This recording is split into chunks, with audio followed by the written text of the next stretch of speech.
Hello, everybody. Just wanted to go over the classwork question with you guys. I think some of you guys are okay with this, no, but just in case some of you are a little stuck about law of sines, remember in this situation that you can draw diagrams you want to, but the law of sines, remember, is going to be the sine of A over A equals the sine of B over B equals the sine of C over C. So in the first question, we have, in this case, A equals 6, sine of A equals 0.2, and sine of B equals 3. We want to find B. So we're going to focus on using these two parts. The sine of A over A equals the sine of B over B. Now, the sine of A, they tell us is 0.2, so we'll use 0.2. And A is 6. Now, this is where they give us the value of sine of A, so we just plug in the value of sine of A. When we give us the angle, we have to find the sine of the angle, which will be a decimal value, so let's keep that in mind. So sine of B, they give us tells 0.3, and we want to find B. And so this is just a cross-multiplying problem. So we have 0.2b equals 6 times 0.3, or 0.2b equals 1.8. We divide both sides by 0.2, get b equal to 9. Okay, so that's pretty straightforward. All right. Second question number 3 is our next question. It says here again, triangle ABC, sine of C, C is equal to 8. The sine of C is 1/4. The sine of B equals 3/8, and find B. So we write a proportion. The sine of C over C equals the sine of B over B. Now, I like writing this out because I like to, it helps me identify what parts I have. So we know the sine of C is 1/4. So instead of decimals, it gives fractions, the same thing though. Measure of C is 8. The sine of B is 3/8. We want to find the measure of B. So again, we're cross multiplying. And we're going to get 1/4 times B equals 3/8 times 8, which leads us to 1/4 B equals to just 3. Make sure you use a calculator, find that null, just in case you're not sure. We're going to multiply both sides by 4, the reciprocal 1/4, to get rid of B by itself. And we find in this case that B is equal to 12. All right. Not a problem, not a problem. So let's move on to question number 5. So if you got the first two, kudos. If you weren't sure, yeah, if you just want to verify, that's totally good. So let's go to question number 5. Triangle DEN. And in this case, very much same as before, except we're not using letters A, B, and C, but letters D, E, and N. D equals 12, the sine of D equals 0.4, the sine of N equals 0.3, and find N. So here, the sine of D over D equals the sine of N over N. And so here, again, very much like before, the sine of D is 0.4, D equals 12, the sine of N is 0.3, and we want to find N. We cross multiply and get 0.4N equals 0.3 times 12, or in this case, 0.4N is equal to 3.6. Here we divide both sides by 0.4, and so this is very straightforward division.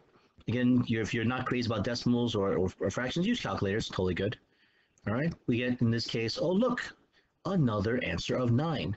Now, just in case you're like, well, how can I do this a little faster without typing a calculator? Well, we definitely know is decimal slide for the 0.4 to make it 4, to right one place, same as multiply by 10. You're going to multiply the top by 10, so it's really 36 over 4. And so very much stuff you guys learned way back in like maybe 2nd or 3rd grade, 4th grade, possibly if you guys talk about decimal slides. I mean, I did way back, but then again, I didn't do Common Core, so you know. All right, so now for question number 7. Moving pretty fast. Here we have triangle REM, and R equals equals 3 square root of 2. I'll put the hat on there. The measured angle R is 135 degrees, and the measured angle M is 30 degrees. Find M. Okay, so here's what we're going to do. Still the same exact setup. We have the lowercase r, the side opposite angle r, and we have the angle M. We've tried to find lowercase m. And so we can, if we want to, if we really want to, we can draw a diagram. So I'll do that, just starts off.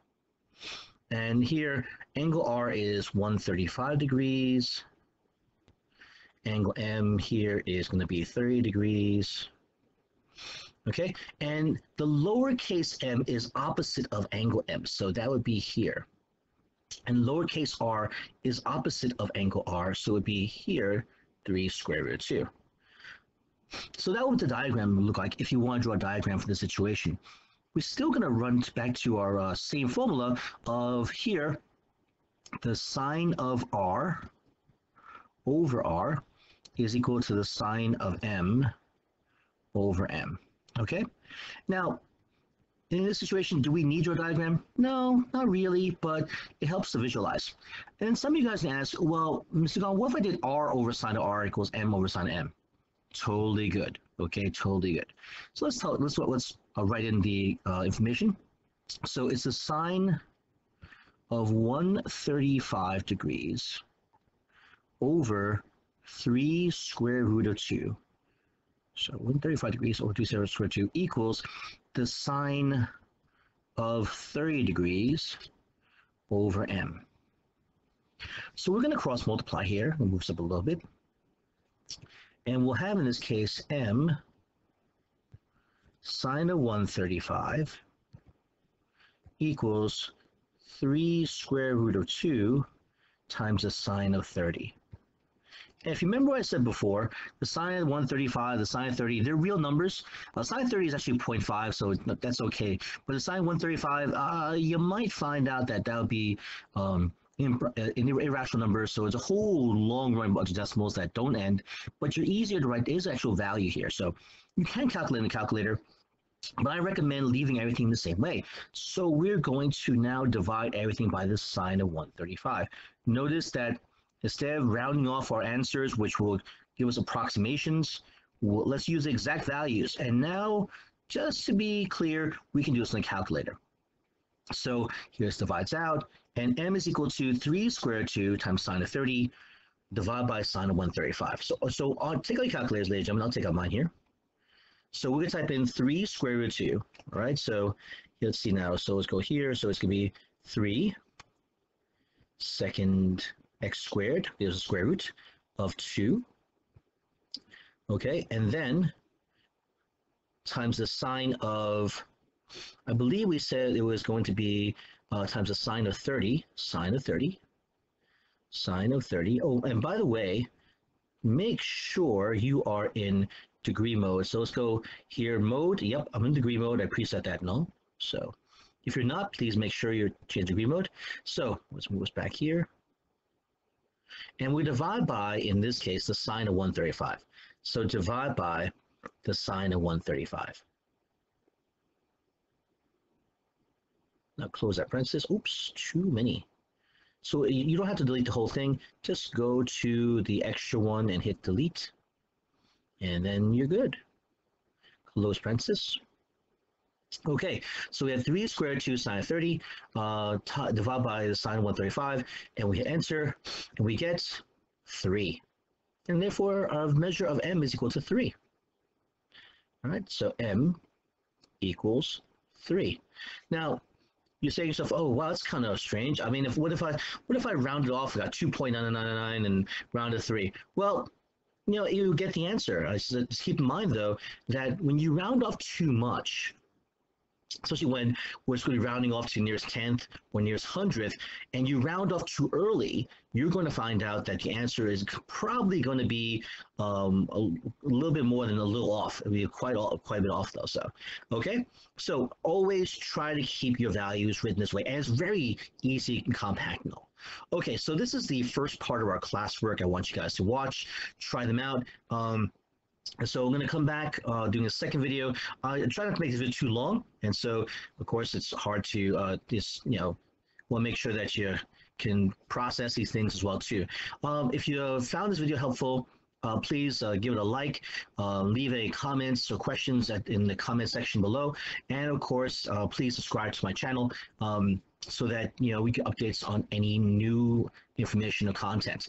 And anything, ladies and gentlemen, please be safe. Okay, take care of yourselves, and I will see you in the next video.